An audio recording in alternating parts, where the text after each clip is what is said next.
Well, thanks a lot to the organisers for inviting me to speak today and for organising the conference. They've been looking after us really nicely. It's been really fun. So I've changed my title slightly and added the dreaded term magic traits. So apologies to those of you that don't like it, but I think it looks like we're stuck with it. So the magic trait idea is something that's come from the theoretical literature. It really dates back, I think, perhaps to the Maynard Smith model in 1966, perhaps before that. But the term magic traits was coined by Gavrilets. And the idea is that this is a way that makes speciation very easy in theoretical models, but was generally sort of dismissed as being rather unlikely biologically. And so I think as empirical biologists, we need to sort of engage with the idea and figure out how we're going to define it in the context of real-world examples of speciation.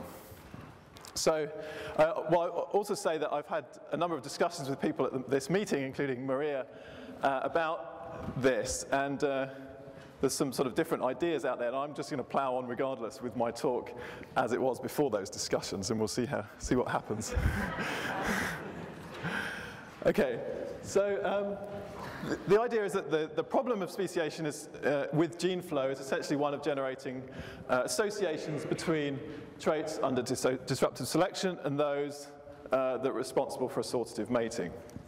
And one mechanism for generating such associations is if those traits are essentially one and the same. And that's really the underlying idea for the magic trait models. So this is a quote from the Gavrilets chapter where he introduced this idea, and he distinguishes between habitat preference models and magic trait models. And so that's something that perhaps can be discussed, but it's not clear whether habitat preference is really a magic trait, although it's clearly the kind of trait, it's clearly a good example, and perhaps the best example we have, of a trait that directly links disruptive selection and assortative mating.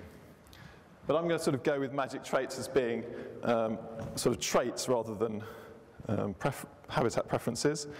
And so the examples that are given by Gavrilets in his book chapter include the body size in sticklebacks, which is clearly under disruptive selection, and there's some evidence that it's a cue in mate choice.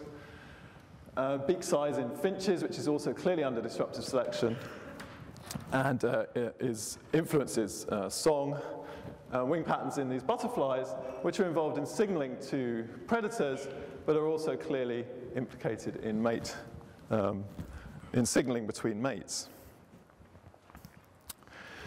So in all these examples, there's clear evidence for a trait which is involved in signaling between mates, or that's under ecological selection and that has pleiotropic effects on mate signaling. But what's kind of lacking is an understanding of what's going on in terms of mate preferences. So if you have two populations that diverge in a signaling trait, that doesn't lead to assortative mating alone. What you need is also some preferences that diverge between those populations, such that the divergent populations with different traits also prefer to mate with their respective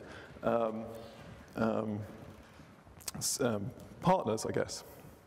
So I'd like to sort of suggest that perhaps we should also consider preference in the magic trait idea, and ask whether preference is also linked or pleiotropic to the signaling trait. And so I'm going to talk a little bit about some evidence that that is the case in these butterflies. But I'd be interested in feedback from the theoreticians about whether a magic trait which is solely under disruptive selection and involved in signaling to mates is enough for it to be, is that magic enough? Or do we also need some association with the mate preferences? So I'm sort of arguing that the elements of a magic trait are disruptive selection, a role in sexual signaling, and some association with mate preferences. So I'm going to go through these ideas with respect to this example in Heliconius. So these are warningly colored butterflies, bright colors which warn predators of their toxicity.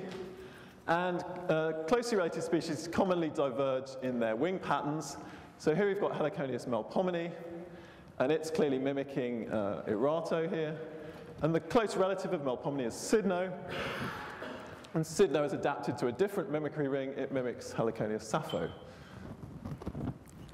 Melpomene and Cydno are sympatric through Central and Northern South America. There's genetic evidence that they exchange genes. They're still hybridizing. We find hybrids at a very rare frequency in the wild, maybe 1 in 1,000 or so. They show microhabitat differences, so Cydno is more of a deep forest species, Melpomene is more of an open habitat species.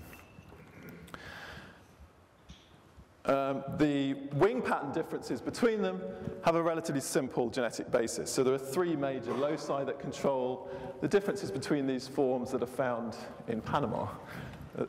There's a lot more geographic complexity in both species, but I'll just stick to these populations that we've studied in Panama for the moment.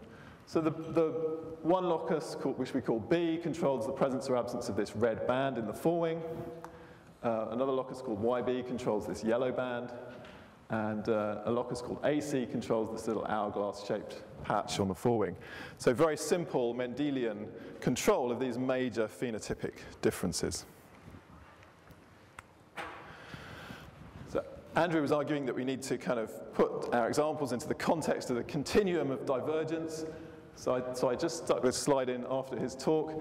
Here's a figure of the strength of mate preference in different pairwise comparisons in Heliconius. We've got polymorphic within species populations, within sort of morphs within a population. We've got geographic races of the same species.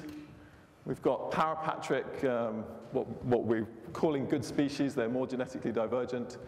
And then these broadly sympatric sister species pair, Cydno and Melpomene. So this is the position in the continuum, if you like, that I'm talking about today. They're really good sympatric species.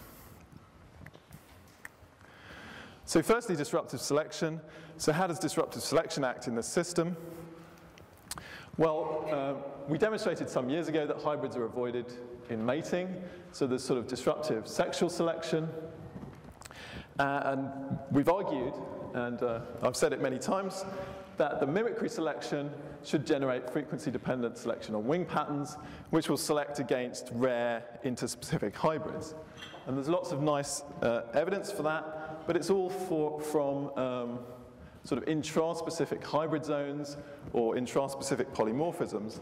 We've never actually managed to experimentally demonstrate disruptive selection on wing pattern in these system of these sister species. So my student Richard Merrill has been in Panama this year, and he has been trying to get some evidence for this. So he's been putting these wing pattern models. So these are made with this fantastic Hewlett-Packard waterproof laserjet paper, which is really resistant to tropical weather. It's really good. It's really good stuff. So we can make these wing pattern models, and we've used a computer model of bird vision to try and match the colors of the models that we print out to how a bird would see a butterfly. So we're putting out models of the 2 parental species and the F1 hybrids, and this is an F1 hybrid here. This is, actually there were 2 Richards involved in this project, my student Richard Merrill, and this is his friend Richard Wallbank, who's a Drosophila kind of developmental biologist who had a break in Panama doing something a bit more interesting.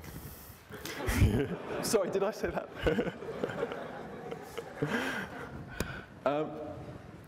Okay, so the results, well, initially look a bit disappointing. Only 4% of the models were attacked, so the attack rate was very low. What Richard did was he sort of cut out the photos and then scored whether he thought the marks looked like birds or not. So it's inevitably a bit subjective, but it wasn't biased by his knowledge of what the wing patterns were, if you like. This one is pretty clear. You can see, well, maybe you can't, but there's some very clear beak marks. And generally it was pretty obvious when there were kind of insect nibbles, and we could tell those as being very different appearance to the kind of beak marks. So we had clear bird attacks on these models.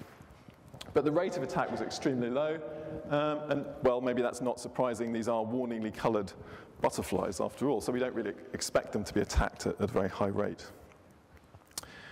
Pleasingly, however, we found evidence for disruptive selection. So this is the cumulative survival over 3 days. So every model was monitored for 3 days.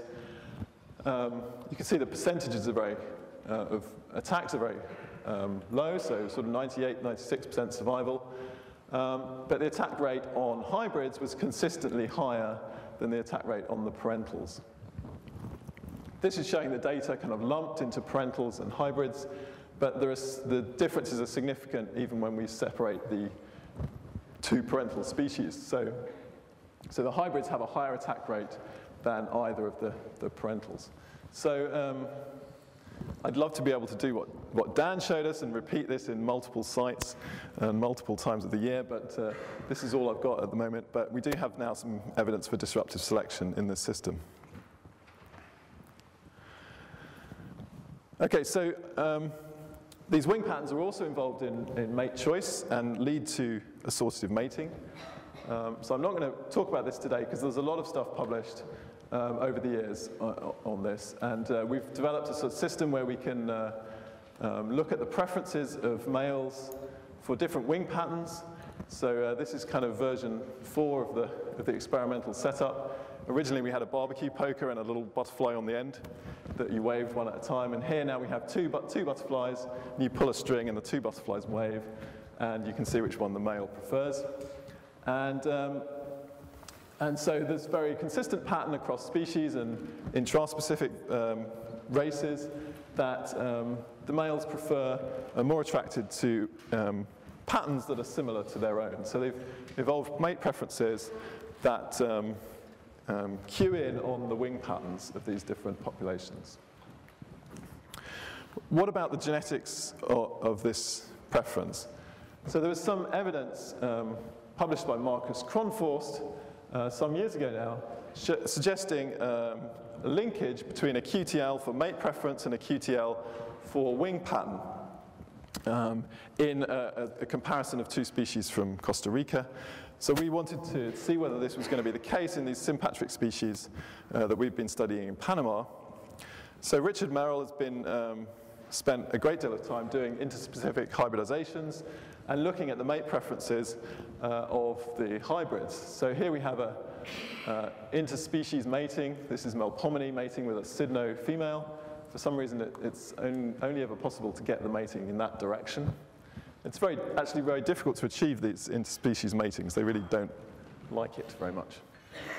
And here's a bunch of hybrid phenotypes, and we can see that these hybrids segregate for the presence or absence of the red band. So some of them have a red band and some of them don't, along with all the other wing pattern genes that differentiate these species. What Richard did was he put the focal male being tested into a cage with a female of the 2 parental species and just recorded the amount of time and the number of courtships towards each of the 2 parents in a 15-minute trial. And I think he did 2 or 3 replicates per individual.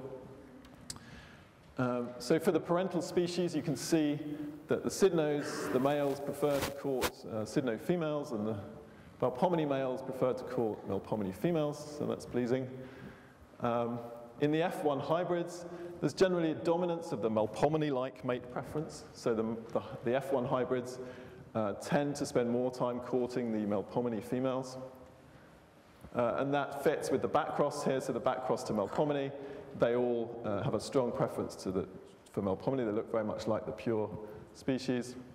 But in the backcross to Sydno, to the white species, we find segregation of all sort of possible levels of preference from individuals that spend all their time courting Sydno to individuals that spend all their time courting Melpomene.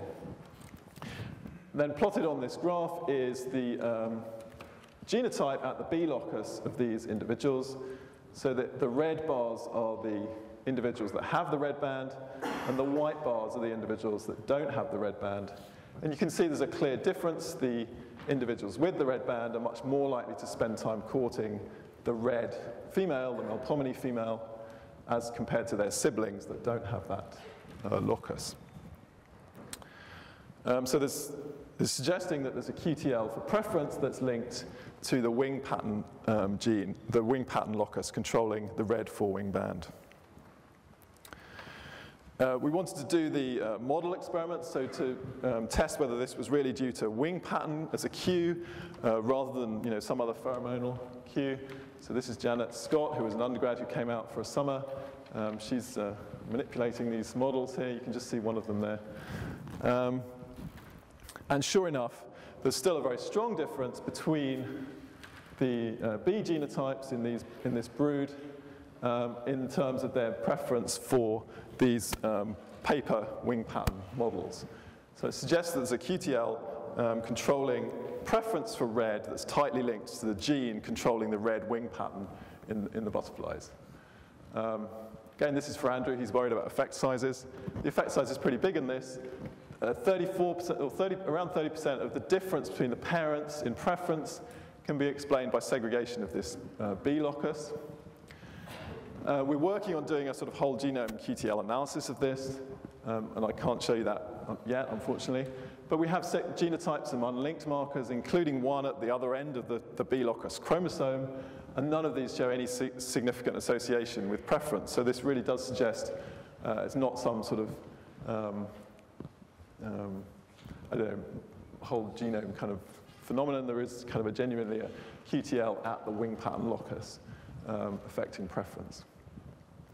We were also obviously concerned about self-matching. So if these butterflies could look over their shoulder and work out what their own wing pattern was and then prefer to mate with that, then that would really nicely explain having a QTL that was linked to the wing pattern. So what Richard did was he allowed the hybrid males to emerge in a cupboard in his house in Panama, and before they were exposed to light or under red light, so they couldn't see the colors, he painted out the wing patterns, the forewing patterns. And when he did that, he still got a significant difference between the red and the non-red males shown here. So this suggests that this is genuinely a genetic preference rather than some sort of learned self-matching process. Okay, so I think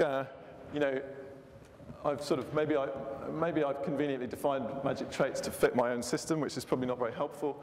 But we have wing patterns under disruptive selection with a role in sexual selection and an pleiotropic effect on the preference for that trait. So I think this is a really nice example that fits with the magic trait models. Well, I'm quite prepared to be challenged on that. I'm not going to say much about Heliconius eurypa. This is a putative case of hybrid speciation that we've published a number of papers on.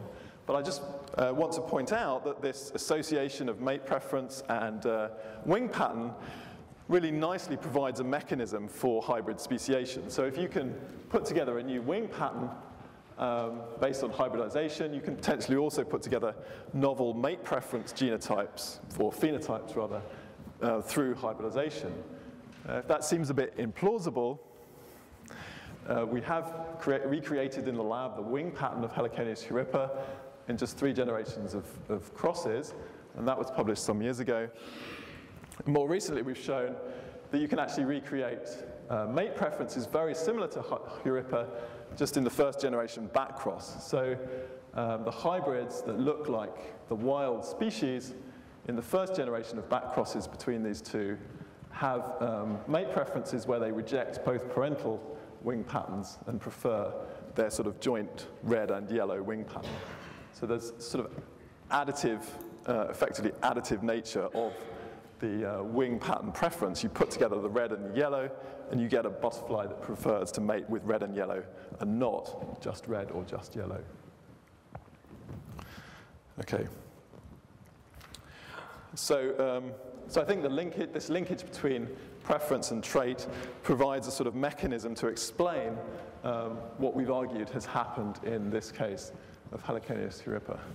But I'm not really going to go into much detail on that. What I wanted to just do at the end quickly was talk about a project we've been working on in Ecuador. This is a student, his Ecuadorian student of mine, Patricio Salazar. He's been studying a hybrid zone in eastern Ecuador. This is perhaps one of the the longest sort of known about but least studied Heliconius hybrid zones. It's a very similar situation. Some of you might be familiar with Jim Mallett's work in the 1980s on the Peruvian hybrid zone.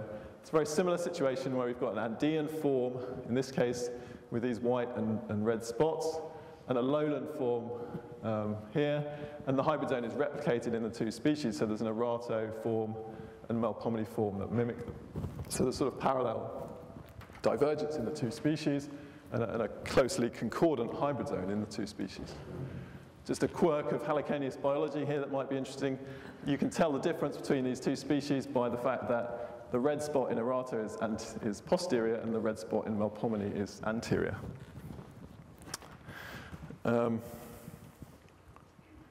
Okay, so we're looking at the hybrid zone between a lowlands and a highlands form.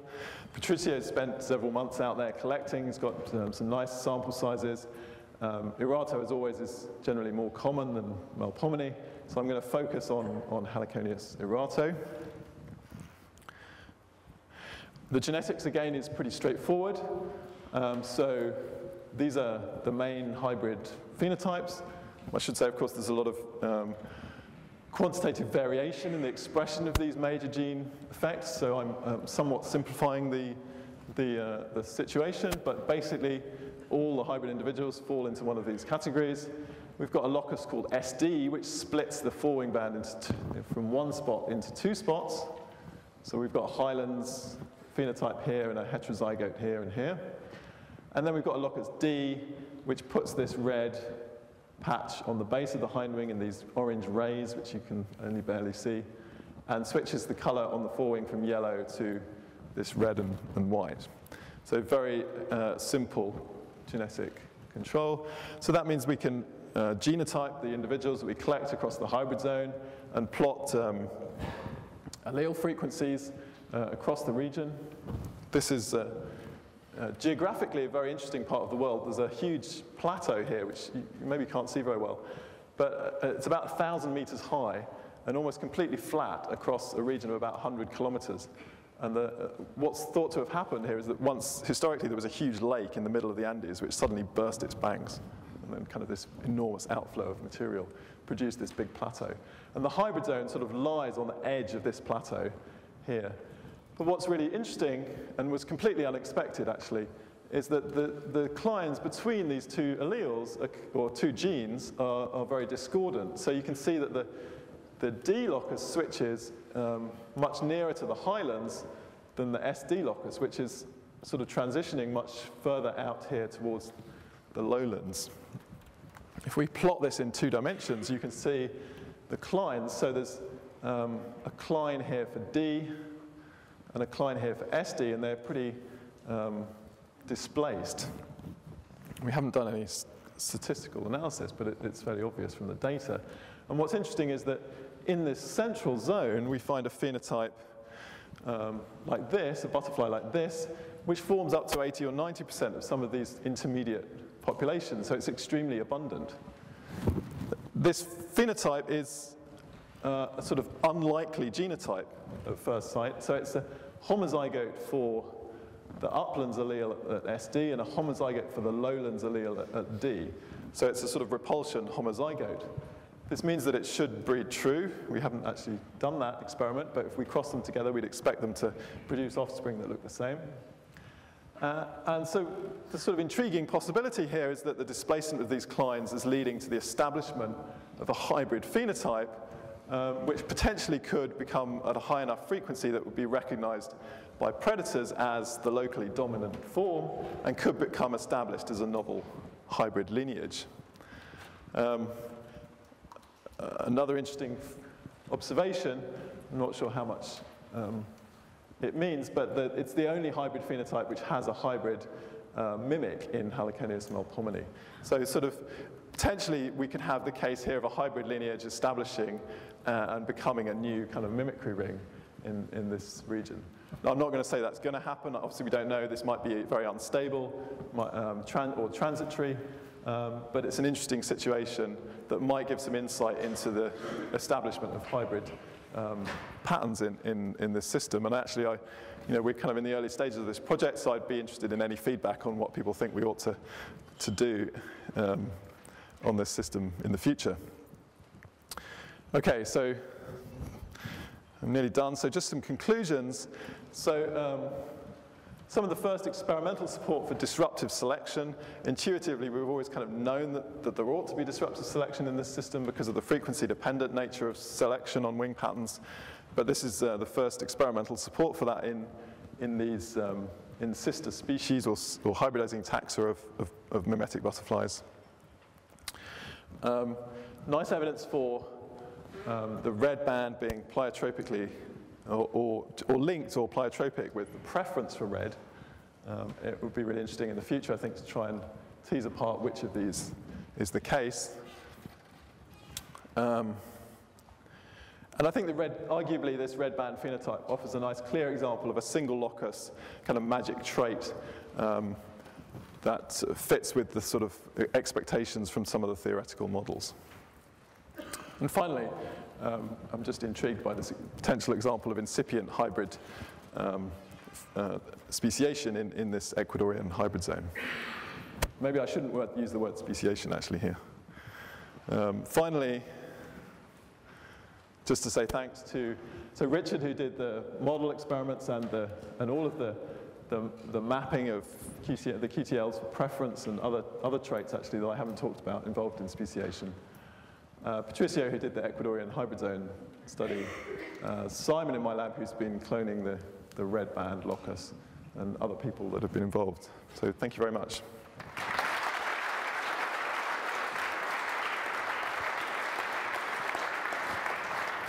Thank you, Chris. And I see two hands. Here, and you were first.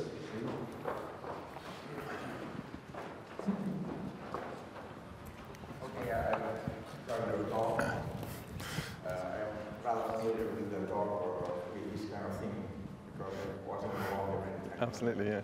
The first thing I want to say is that I don't like the term magic trait at all. Well, I didn't like it at first, but I've... Evolutionists never have to talk about create, the words or the verbs create or magic. Yeah. This is just a minor thing, but yeah. Be careful. I propose to discard this trait. There is nothing magic about these things. There are so many examples now. You never decide when you talk about magic traits, about regularities. So I think habitat selection is the clearest and most concrete example of this kind of pleiotropy. I showed the quote from Gavrilets where he separates habitat selection from the magic trait, and I mean that's something we can debate. Should we include habitat selection as a magic trait? But I think that is the PA aphids, the regolitis. That's the clearest example we have of this phenomenon actually. Regularities in the 19th century, Hopkins demonstrated that there was a real habitat choice of preference in these phytophagous insects, and there are hundreds of thousands of these. So there is a clear association between habitat choice and the tendency of females to lay eggs in some plants, and the larvae that produce, and then they get metamorphosed in new females. But then this tendency of choosing the same plant where they came from, So this is I absolutely agree. The one thing I would say is it's not necessarily clear whether there's disruptive selection on the preference genes per se. There's clearly disruptive selection on the kind of host performance genes. So that would be the only caveat to whether that really was magic. But yeah, no, I agree with what you're saying. Yeah. There are more questions, so thank you very much. We need to move on. Chronologically, everyone was an expert to reduce walking time.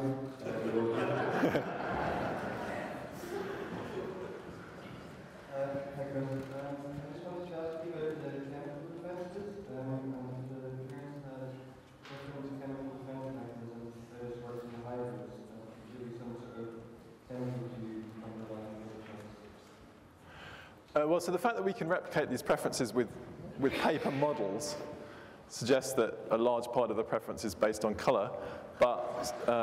Absolutely, when they get closer, there are pheromonal interactions between males and females that are very important, and that's sort of a bit of a black box in Heliconius biology. We don't know much about the pheromones. People are just starting to study that. I guess your other point was about the chemical defenses, and again, we do know that these are all distasteful, these species, but no one's ever looked at individual variation or hybrid phenotypes in terms of their toxin levels or their distastefulness, and that's another area that would be really interesting, I think, yeah. So basically my answer is I don't know in both cases. Andrew? So I just have to say, I love the term magic tree. But I realize now why. It's because we can contrast that with model traits. And so I really just want to say model traits. So I think we should say the magic traits. That way we can say model traits. My question is about the disruptive selection experiments. I just wonder if you could expand a little bit on two items with respect to those. One is how can we be sure that the model, or how can we be more confident that the model looks to you similar to the butterfly, but it's also the case with the bird predators? So that's one question. And the other one is that strength of divergent selection, do you think that's sufficient to be able to actually drive the divergence? Because as, of course, Dan argued, just the presence of disruptive selection is not enough to say that it's actually important. Yeah, okay, absolutely. So the first question, so we're collaborating with Martin Stevens, who works on sort of bird vision in Cambridge, and he's used these Osorio, something else, I can't remember the name, but these computer models of bird vision based on what we know about the opsins, bird opsins. And so we've tried to match the colors with respect to those computer models rather than just what they look like to us. So we've done our best to match it to bird vision rather than human vision, and there's actually some interesting stuff on how butterfly vision might differ from birds and whether there's cryptic signaling going on, but that's a different question. Whether the strength of disruptive selection is strong enough, I think these experiments are probably rather, given the small numbers of models that we got attacked, I think that if we tried to kind of get an estimate of the strength from this, it would be pretty hokey. I wouldn't like to say much, but we do know from the hybrid zone studies, where you can get very robust estimates of the strength of selection from the clines, that selection is strong in terms of 20 to 50% selection against being the wrong wing pattern. And so that would seem like it's a large effect, but I haven't kind of gone into thinking about how much is enough. So that's a really good question. In this case, they're really good species that differ in all sorts of things, and this is just, I should emphasize, this is just one aspect of the story. So, yeah. There's many more hands than we have time for, so let's keep the questions very short. Next one is Luis, and then just Anna. No, Luis, I think was first. Only have one more comment about magic trait. I have to remember that magic is about illusion and something unreal, so I hope this is not an illusion. So now, I guess I was a bit disappointed not seeing any of your new genomics work on the background of that, so I was just wondering if you want to take maybe a minute to tell us a bit about some of the new results we had that led to that in terms of improving the understanding of the genes involved.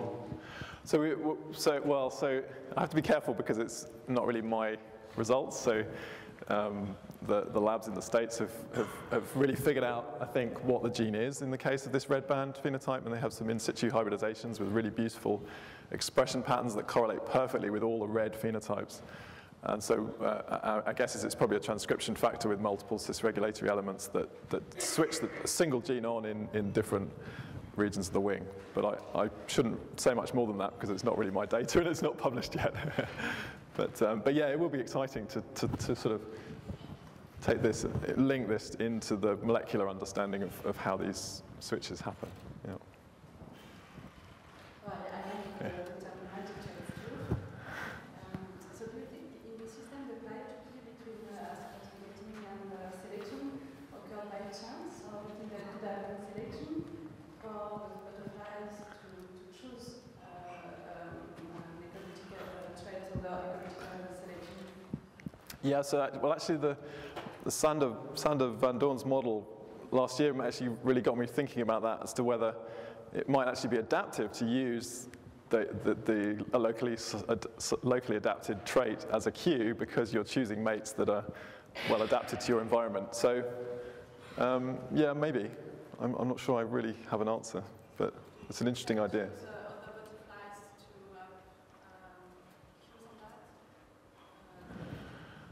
I mean, using wing patterns in mate selection in butterflies is pretty universal, pretty common. So, I mean, maybe it's just it's kind of the most obvious. It's what you'd use if you were going to kind of. I mean, it's the most obvious trait. We have two more questions, Glenn Peter and Mr. Gentleman at the very back. Thank you for a very nice talk. I think it's more like a common talk, but I think it's very intriguing now that quite a few studies are showing linkage between preference and visual cue. You have the same thing in the Boolean finish. Yep. The red and black colors of the head. Yep. And something similar in the black pictures with color and preference of the set. So do you think there can be any common mechanism for this association? I mean, I guess the alternatives are either pleiotropy or the same gene, and that seems unlikely to explain all of these different kinds of signaling mechanisms being associated with traits and preferences. So I suppose I'd favor something along the lines of where you have hybridizing species, then having these genes linked holds them together. Not with, sort of prevents them being broken up by hybridization as species diverge. But there's no evidence in the butterflies, when we've sequenced the genome, there's no evidence for genes jumping around. So it's not that things from around the genome have been brought together, but it could be some sort of filtering mechanism where the new mutations for preference only really are stably established if they're close to a gene that's already under divergent selection. But Jeff Fader and Patrick Nossel have got some interesting ideas about this that was published recently, suggesting that might not work so well as we thought. But yeah, again, it would be nice to know actually the molecular basis of these things and really figure it out. Beautiful results, and I'm particularly interested in the standard hybridomes situation. So obviously, this kind of pure throughput kind of generated, and it's interesting in the sense that you can effectively imagine, if I remember correctly, Roger is the distasteful one. So they're both distasteful. They're Müllerian mimics, so they're all distasteful. Yeah. I'm thinking of the thinner sensing, effectively you provided a new position. So I'm wondering whether you can actually date the time that it has started by looking at LD decay, specifically at other regions in the genome, and see whether you can get an idea as to when that should be informed. And compare it to Yeah, maybe, although I think the LD decay has been very extensive over a long period, even predating, if you can imagine it was predate the establishment of this hybrid or this displaced Klein situation. So I think there's extensive gene flow across these hybrid zones. So these forms are not really genetically differentiated apart from at very narrow windows around the loci under selection. There is some evidence for LD across sort of tens of kb in these regions, but I think maybe I'd be a bit skeptical about what it would tell you about this case in particular. I think it's more ancient than that, the signatures. Yeah. All right, thank you very much again, Chris.